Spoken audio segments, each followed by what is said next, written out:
Hello everyone, today I'm sharing with you a delicious starter recipe of vegetable samosas, and the ingredients for that you'll be needing is 1 cup of flour. Into that I've added a level teaspoon of salt and half a teaspoon of whole cumins. You'll need some oil. I've got sunflower oil here for the samosas, and then you'll need some oil for frying as well. You'll need some plain flour for rolling out the samosas.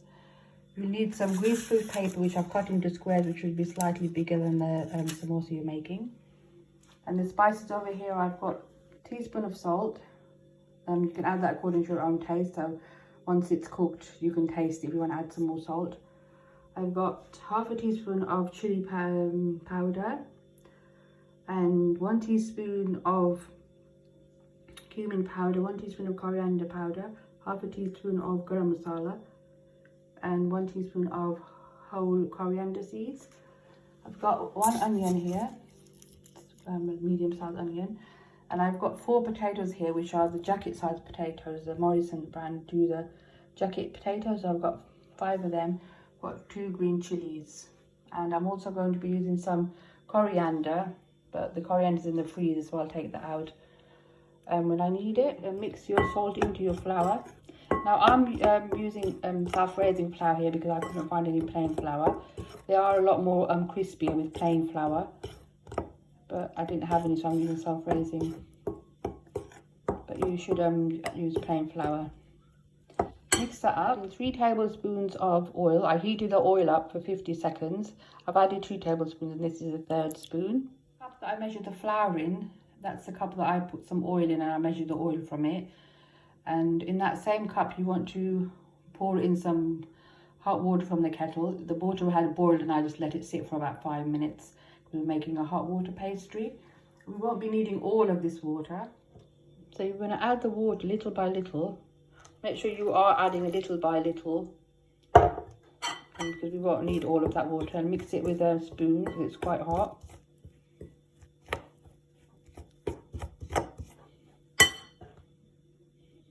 So add a few drops more.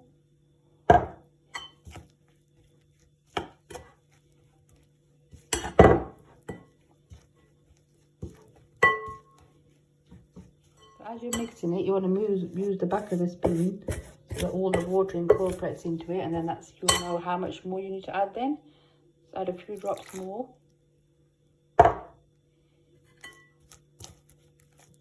This is what the dough looks like. I've barely used just half a cup of water. So make sure you add the water really gradually. And now at this point you can start using your hand because it's cooled down a bit.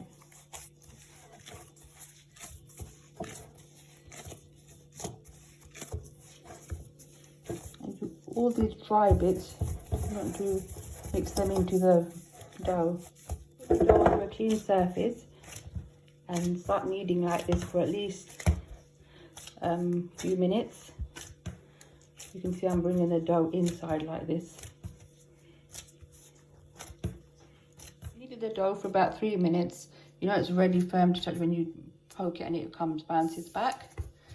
So we're just going to place that back inside the bowl. I'm going to just put a little bit of oil on top of it. A bit of oil because I don't want it to dry out. And then I'm going to put some cling film on this and put it in the fridge. Boil our potatoes. We want to peel them, cut them all the same size, boil them in some cold water. And that way they will cook evenly. You want to peel and chop your onion finely. And I'm going to de-seed one of the green chilies and leave the seeds in the other one, and then chop them up finely as well. Potatoes, you want to slice it like this. Widthwise first, and then you want to cut it lengthwise and then chop them into these equal sized pieces. It's been boiling for roughly about 10 minutes. You can see they're quite soft, but you need to check you also, because it depends on the size that you cut your cubes. I would boil them for 5 minutes, 6 minutes, and then check them. I've boiled the potatoes. I've added a tablespoon of oil. I've drained the potatoes, and in the pan I'm going to add my onion to this pan now. Frying up lightly for like a few seconds. I want to keep the crunch to it. I just want it to be let's put into the bowl that I'm going to mix the potatoes in. And then to this saucepan I add all my dried spices. I add the salt as well. I'm just going to just add a little bit of water to that. So I don't want my spices to be raw. So I'm going to cook these for just a few minutes till all the water is evaporated. I'm going to cook them on a medium flame. I've been cooking for about 4 minutes now. So when you have this much liquid left, you want to add your potatoes to this. Potatoes, you want to give it a mix, but you have to turn off the heat, and that little bit of liquid that was left in there, that will just coat your potatoes with all the spices. So you want to turn the heat off and do that when as you taste it for the salt, to make sure you have enough salt in it. Mine is fine, I'm not going to add any more. To the bowl that had the onions and the green chilies in it, gave it a good mix. And I'm going to add some coriander. To my potatoes, I've added a handful of chopped coriander. I use from the freezer, but you can use fresh. I use 1 teaspoon of chaat masala, which is optional. I like to add it because it adds a bit of sourness to the potatoes, because the potatoes can be a bit sweet. I added half a lemon. This is the other half of it. And I'm going to give this a good mix. And some people like to mash up the potato with the samosas, but if you want to mash it up, then you can mash it up. Like you would mash it up once you've boiled it, and then add all the spices and onions to it. But I like to do mine like this. It's been resting in the fridge for about an hour. Just took it out and kneaded it for about a minute. So I divided my dough into 4 equal pieces. I did that by rolling it into a long sausage shape and divide it into 4 equal pieces like this. And now I'm going to make each piece into a round ball and roll it out into a circle. The 4 equal balls, and I've placed it inside back in the bowl. I've covered it with some cling film. I'm just going to leave it to rest here for 10 minutes on the counter. I'm just going to use a tablespoon or so of the flour to make a paste that we're going to stick the samosas with. So we've got 2 tablespoons there. I'm going to add some water to that. The paste I've made, it's quite a thin paste, as you can see. It's going to act as our glue. Amount of flour on your surface and start rolling out your ball. Here's my circle rolled out. It's a 9-inch diameter circle. And I'm going to cut this in half now.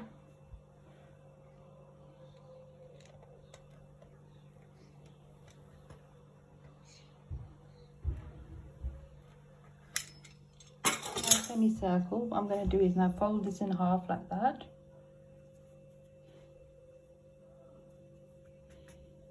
And I'm going to apply some of the glue that I made from the flour on the other half here.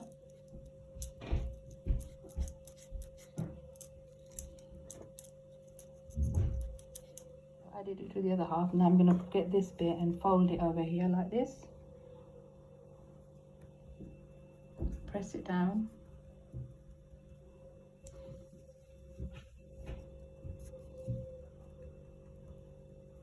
Make sure that this bit at the end is cool. And then what you want to do then is open it out so it becomes like this. And then you want to fill it up with your mixture. I've got about 2 tablespoons of mixture in this. You do need to put the first spoon in and then press it down a little bit so it goes down to the bottom. And then you put the second spoon and press that a little bit as well, so you have enough left, and so you can seal it. As you can see, I've placed the flour glue around the edges. Now I'm going to close this up.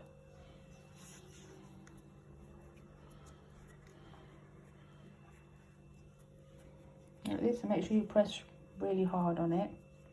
You don't want any bits out open, because then the oil will leak inside there. So oil will go in there, and then you have a very greasy samosa, and this has to be sealed as well.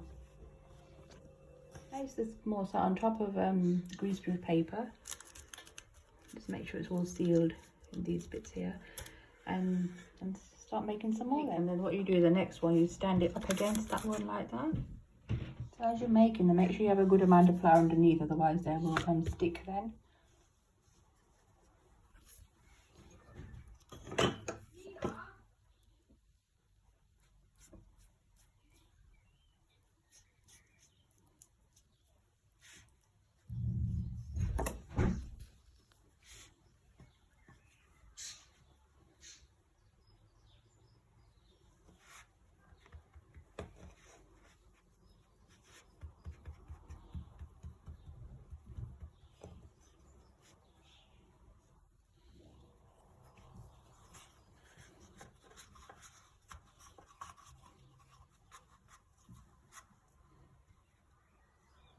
You hold it, you want the seam to be in the middle like this. This one I decided to put some potatoes and sprinkled a little bit of mozzarella cheese.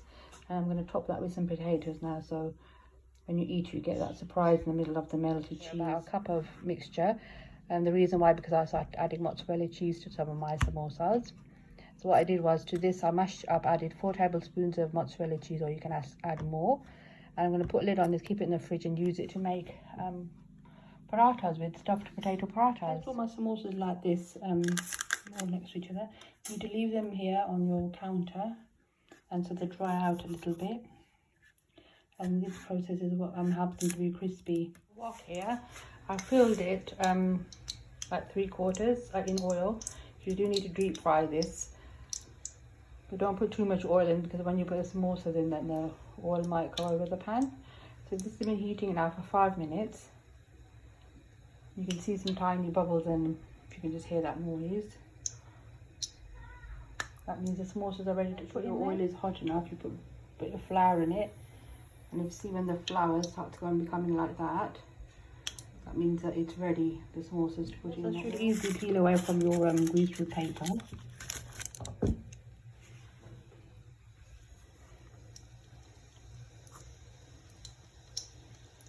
You can see the oil is hot enough because the bubbles are appearing as you put the samosa in. 8 samosas I made, so I'm going to put 4 in at a time.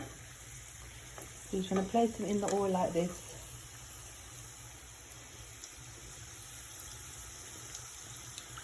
And if you want them to have these bits that pop up, then you put oil over like this, and then the bubbles start appearing in them.